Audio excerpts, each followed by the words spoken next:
Hello students, class 9-10 এর ইংরেজি সিলেবাসের মধ্যে রাইটিং যে পার্টগুলো রয়েছে তার মধ্যে অন্যতম একটি রাইটিং হচ্ছে নোটিশ।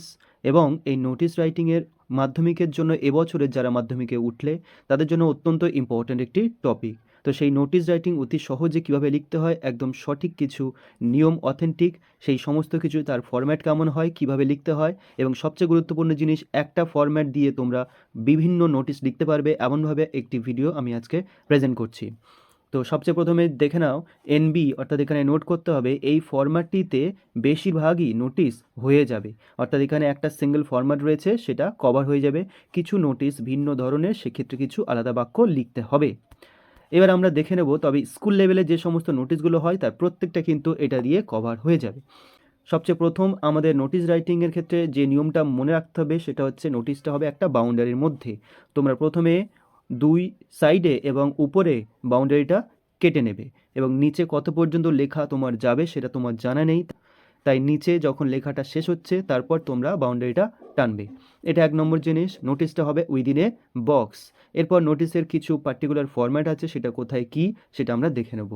এবিসি হাই স্কুল বা এবিসি ক্লাব, অর্থাৎ প্রথমে আমাদের দিতে হবে name of the issuing institution, অর্থাৎ কোন প্রতিষ্ঠানের তরফ থেকে নোটিশটি পাবলিশ হচ্ছে, সেই ক্লাব বা প্রতিষ্ঠান, স্কুল বা যে কোনো প্রতিষ্ঠান থেকে দেওয়া হচ্ছে সেই প্রতিষ্ঠানের নাম লিখতে হবে, এটা 1 নম্বর। এবং এখানে লক্ষ্য রাখার বিষয় হচ্ছে কি, এটা ক্যাপিটাল হবে। The name of the institution will be in capital letters.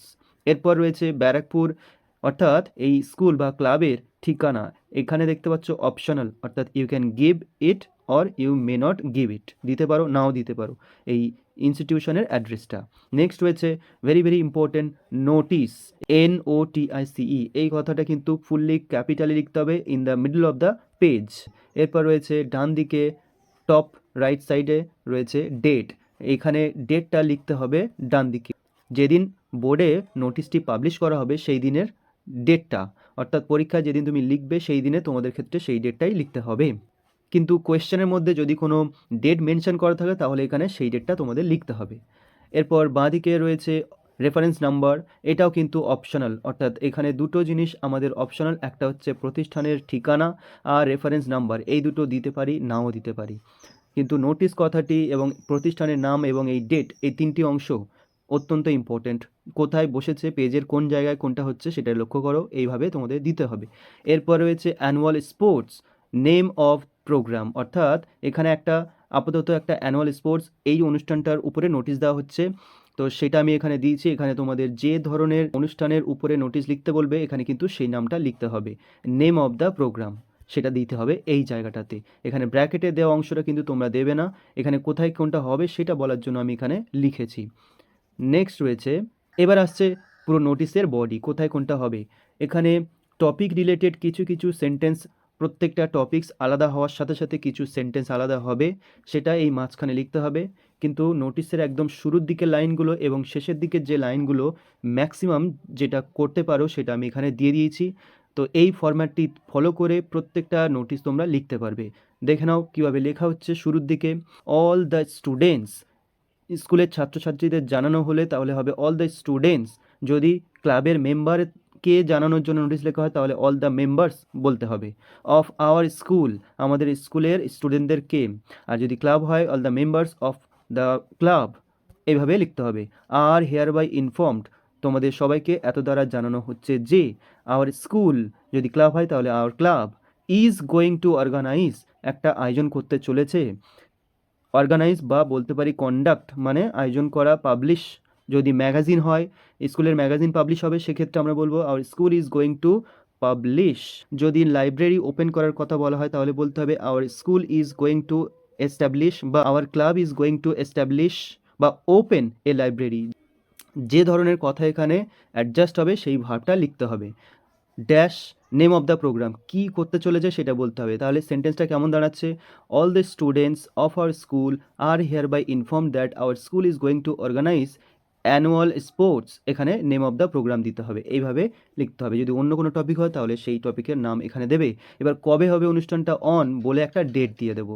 যে ডেটটা ঠিক এই ডেটটার থেকে অন্তত 20 দিন পরে হবে, অর্থাৎ আমি 20 দিন আগে নোটিশটা দিচ্ছি, একদম উপরে যে ডেটটা লিখছি সেটা আজকের ডেট, এবং এর থেকে 20 দিন 25 দিন পরে অনুষ্ঠানটা হবে, সেই পরের ডেটটা দেবো এই মাঝখানে, যে এই তারিখে আমাদের স্কুলের খেলা হবে বা ম্যাগাজিন পাবলিশ হবে বা এই অনুষ্ঠানটা হবে।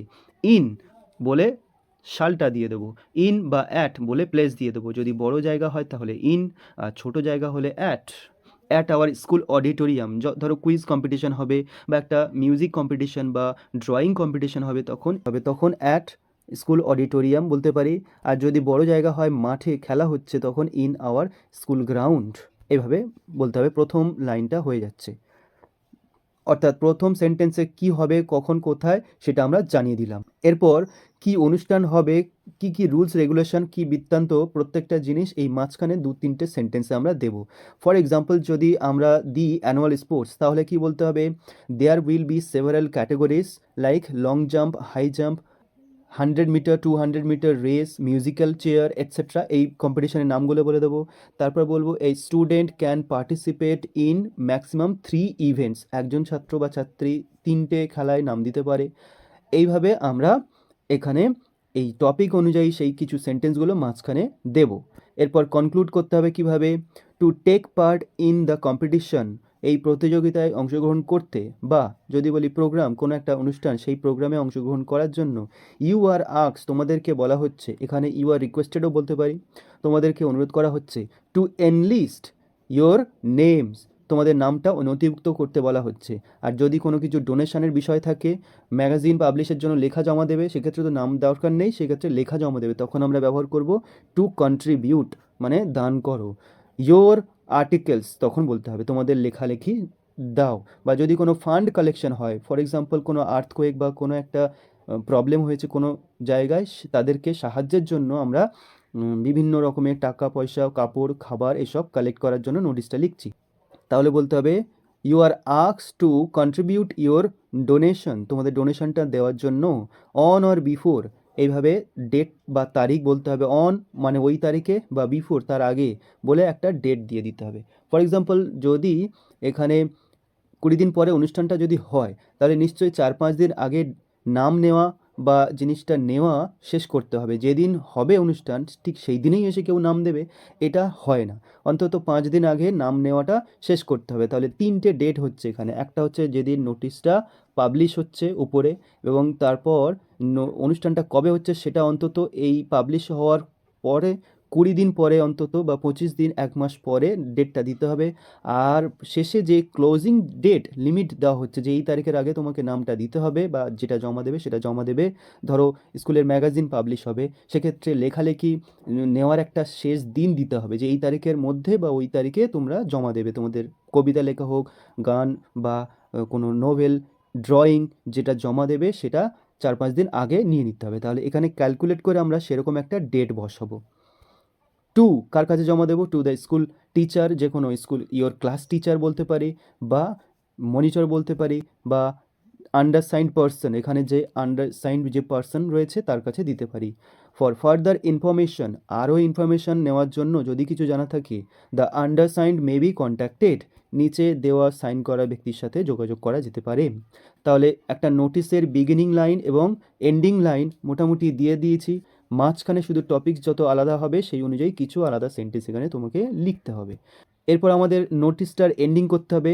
এখানে লিখতে হবে নেম অফ দ্য রাইটার, যে লিখছে সে কে, কোন পোস্ট, সেটা কিন্তু তোমাকে কোয়েশ্চেনে দিয়ে দেবে, যে অ্যাজ, বা suppose you are the captain of your school cricket team, বা you are the head of the magazine committee, এইভাবে বলে দেবে। তখন এখানে নাম লেখার পরে তোমার পোস্ট বলতে হবে। এখানে একটা পোস্ট লিখেছি স্টুডেন্ট সেক্রেটারি, তোমাকে অন্য পোস্ট বলে থাকলে সেটা বলবে, সেই পোস্টের নামটা লিখে দেবে। স্টুডেন্ট হেড বলতে পারো, স্টুডেন্ট প্রেসিডেন্ট বলতে পারো, এটসেট্রা। তাহলে এখানে পোস্ট এর নামটা বলতে হবে। আর শেষে রয়েছে কোন স্কুলের বা কোন ক্লাবের তুমি সেই সেক্রেটারি বা কি, সেটা ইনস্টিটিউশনের নাম আরেকবার এখানে লিখতে হবে। তাহলে এটা হচ্ছে 3টে অংশ। এরপর বাঁ দিকে একটা ডট ডট দিয়ে এখানে ছেড়ে দেবে, বা লম্বা একটা লাইন দেবে, এবং নিচে লিখবে কাউন্টার সাইন্ড বাই হেডমাস্টার বা হেডমিস্ট্রেস বা প্রিন্সিপাল বা সেক্রেটারি। তো এটা হচ্ছে অথরিটির তরফ থেকে সাইন করে দেওয়া। এবং এখানে তিনি সিল মেরে দেবেন, অর্থাৎ স্ট্যাম্প একটা মেরে দেবেন। তো এইভাবে একটা নোটিশটা বৈধ রূপ নেবে এই হেডমাস্টার বা অথরিটির প্রধানের স্বাক্ষর পেলে এবং স্ট্যাম্প পেলে। তাহলে এটা হচ্ছে টোটাল একটা নোটিশের সমস্ত যতগুলো বিষয় হয় বললাম এবং একটা পার্টিকুলার ফরম্যাট দেওয়ার চেষ্টা করলাম। তোমরা এটা কপি করবে বা নোটিশটি এই ফরম্যাটটি পেতে চাইলে পিডিএফ আকারে আমি এই ভিডিওর ডেসক্রিপশানে লিঙ্ক দিয়ে দেবো এবং টেলিগ্রামে যুক্ত হয়ে সেই পিডিএফটা নিয়ে নিতে পারো। এবং তোমরা আমাকে জানাও যে আর কোন কোন টপিকের উপরে তোমাদের লেসন বা ক্লাস প্রয়োজন।